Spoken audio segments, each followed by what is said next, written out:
गर्मियों की स्टार्टिंग हो चुकी है और इस टाइम पर अगर आप अपने गार्डन में कोई फ्लावरिंग प्लांट लगाना चाहते हैं जो कि लॉन्ग टाइम तक आपके गार्डन में ब्लूम होता रहे, तो आप गुड़हल लगा सकते हैं। गुड़हल में आप बहुत सारी वैरायटी के गुड़हल लगा सकते हैं। जैसे आप ये देख रहे हैं, ये पंचमुखी गुड़हल है जो कि येलो कलर का है। इस तरीके का मेरे पास में पिंक कलर का भी है जो लाइट पिंक कलर का है। आज मैं आपके साथ में उसकी पूरी देखभाल करूंगी।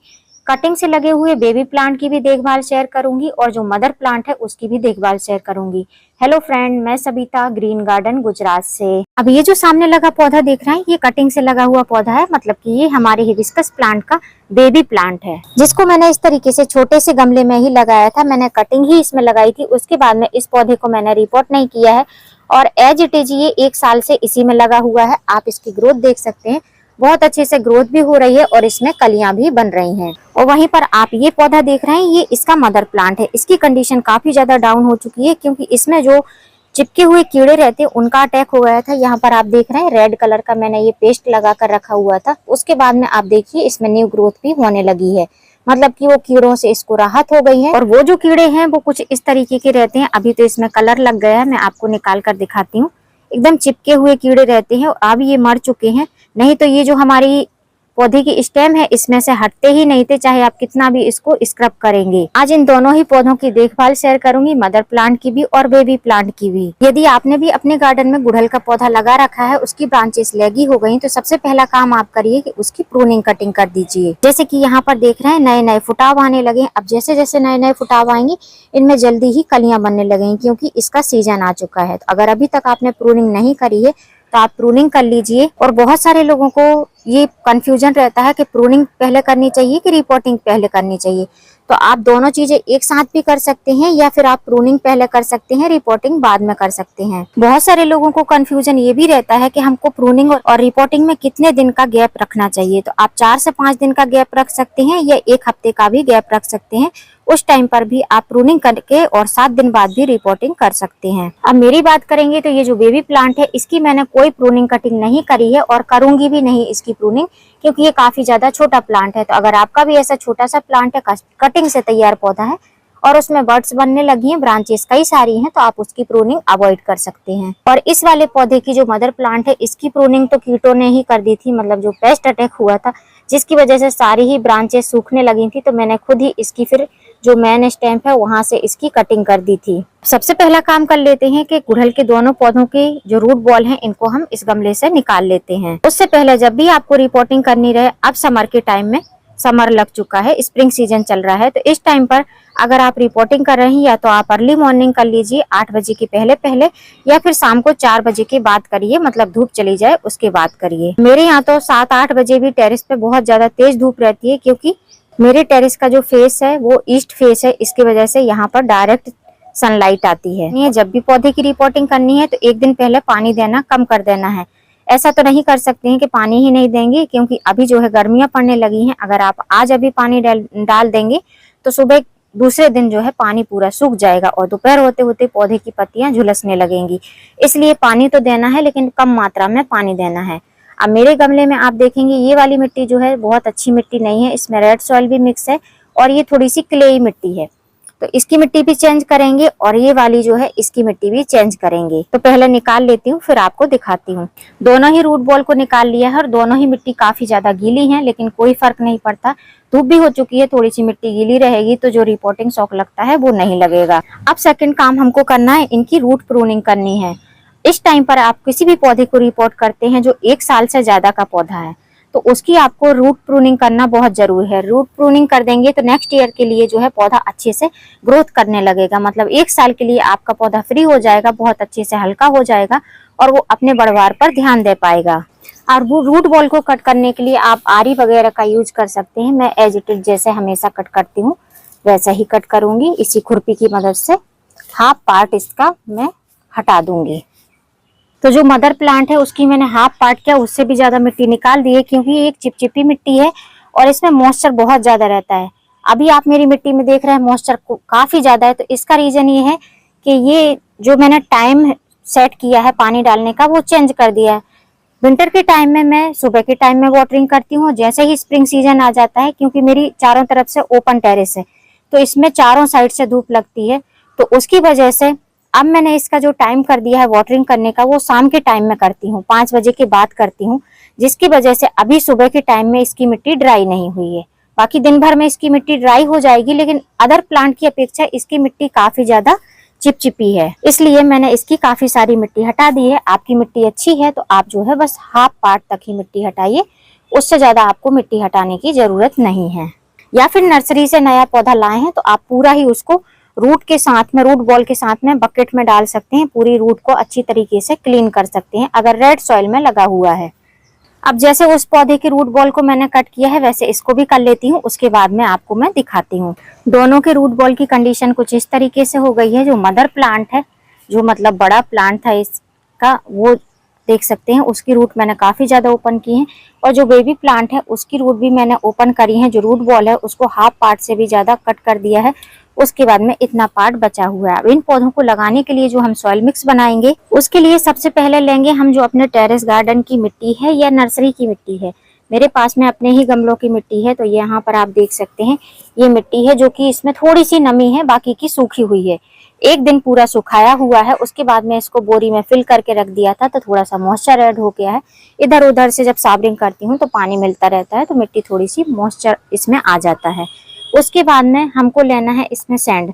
मेरी मिट्टी में ऑलरेडी सैंड मिक्स है, मैं साल दर साल सैंड की क्वांटिटी इसमें मिक्स करती रहती हूँ, जबकि इसमें सैंड पहले से मिक्स है, तब भी इसमें सैंड मिलाती हूँ। ये जब भी आपको पौधे के लिए मिट्टी तैयार करनी है तो आपको साल दर साल इसमें थोड़ी ही मात्रा में लेकिन सैंड जरूर ही मिलाना चाहिए, क्योंकि जब हम कंपोस्ट वगैरह डालते हैं तो फिर वो बहुत ज्यादा कॉम्पैक्ट हो जाता है, जिसकी वजह से सैंड जो है कम पड़ने लगती है। तो आपको क्या करना है कि जब भी आप मिट्टी बनाते हैं, हर एक साल आपको थोड़ी थोड़ी मात्रा में इसमें सैंड का यूज करना है। तो मैं ज्यादा मात्रा में सैंड नहीं यूज कर रही हूँ। 2 पौधे लगाना है तो 2 पौधे के हिसाब से मैं 3 बाउल सैंड लूंगी।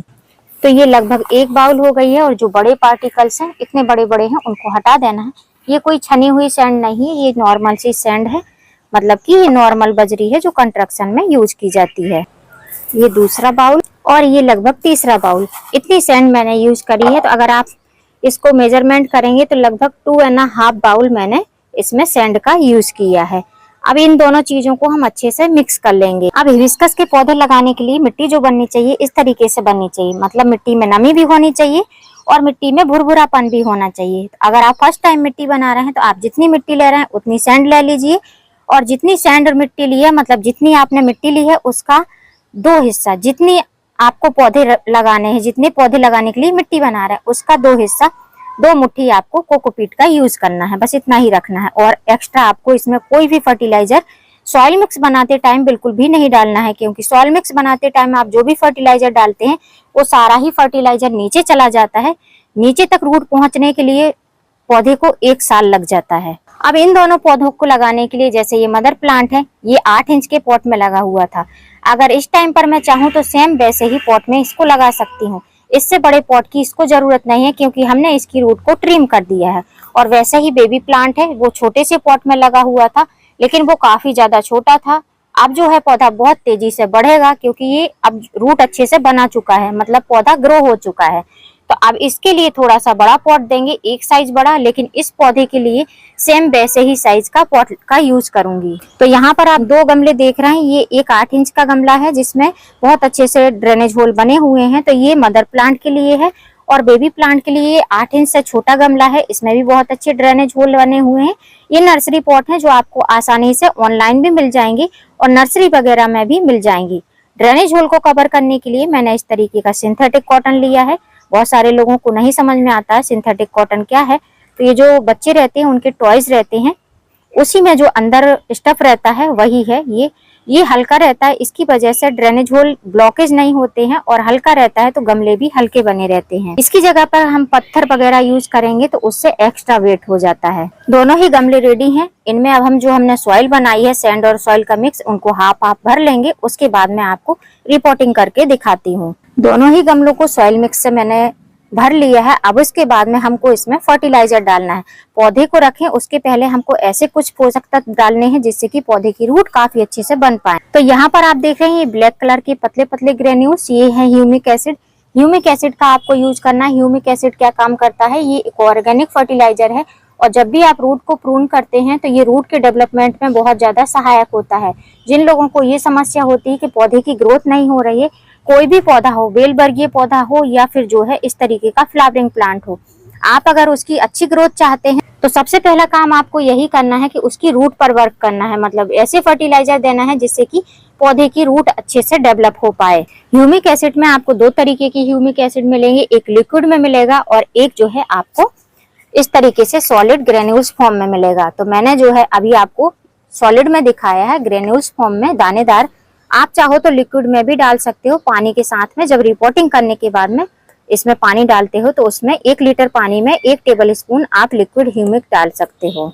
अब जैसे मदर प्लांट को रखा था वैसे ही बेबी प्लांट को भी रख देना है। दोनों ही गमलों में मैंने रूट ग्रोथ के लिए फर्टिलाइजर डाल दिया है। अब जो हमने सॉइल बनाई है, बस सॉइल को हम ऐसे डालना है हमको, लेकिन उसके पहले हमको इसको नाइट्रोजन युक्त फर्टिलाइजर भी देना है। तो मैं एक पौधे के हिसाब से एक मुट्ठी के करीब गोबर की खाद ले रही हूँ।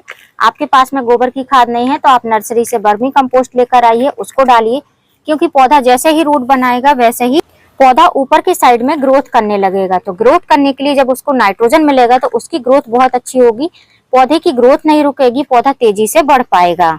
दोनों ही पौधों में एक एक मुट्ठी ही मैंने नाइट्रोजन युक्त गोबर खाद डाली है। अब जो हमने सॉइल बनाई थी उस सॉइल से हम इसको कवर कर देंगे। अब आप देख सकते हैं दोनों ही पौधों की रिपोर्टिंग कर दी है। रिपोर्टिंग इस तरीके से करना है कि उसमें होल नहीं बनने चाहिए, मतलब मिट्टी में अंदर की साइड में खोखला नहीं होना चाहिए।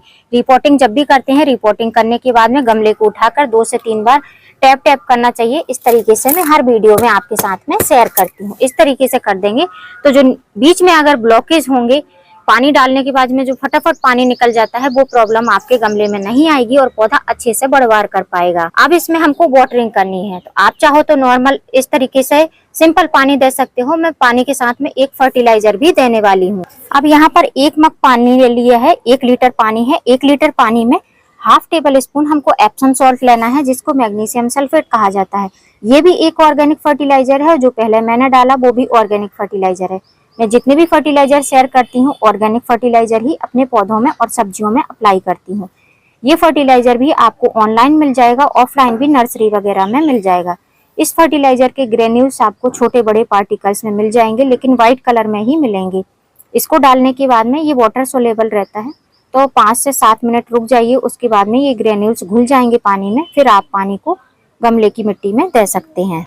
अब फर्टिलाइजर वाला पानी रेडी है। अब इस तरीके से हाथ लगाएंगे, हाथ पे फर्टिलाइजर वाला पानी गिराएंगे और हाथ से होते हुए ये पानी हमारे गमले की मिट्टी में जाएगा, जिससे कि गमले की मिट्टी में होल नहीं बनेंगे, पौधा एकदम सुरक्षित रहेगा। एक बार में हमको 1 लीटर पानी देना है। आपके गमले में कितना स्पेस है ये भी आपको रिपोर्टिंग करते टाइम ध्यान रखना है। जब भी रिपोर्टिंग करते हैं तो इतना गैप होना चाहिए, हाफ आपकी फिंगर खाली रहनी चाहिए। इतनी मिट्टी जो है इतनी गमले से नीची होनी चाहिए। अब जब तक ये पानी नहीं सूख जाएगा तब तक हमको दोबारा पानी नहीं देना है।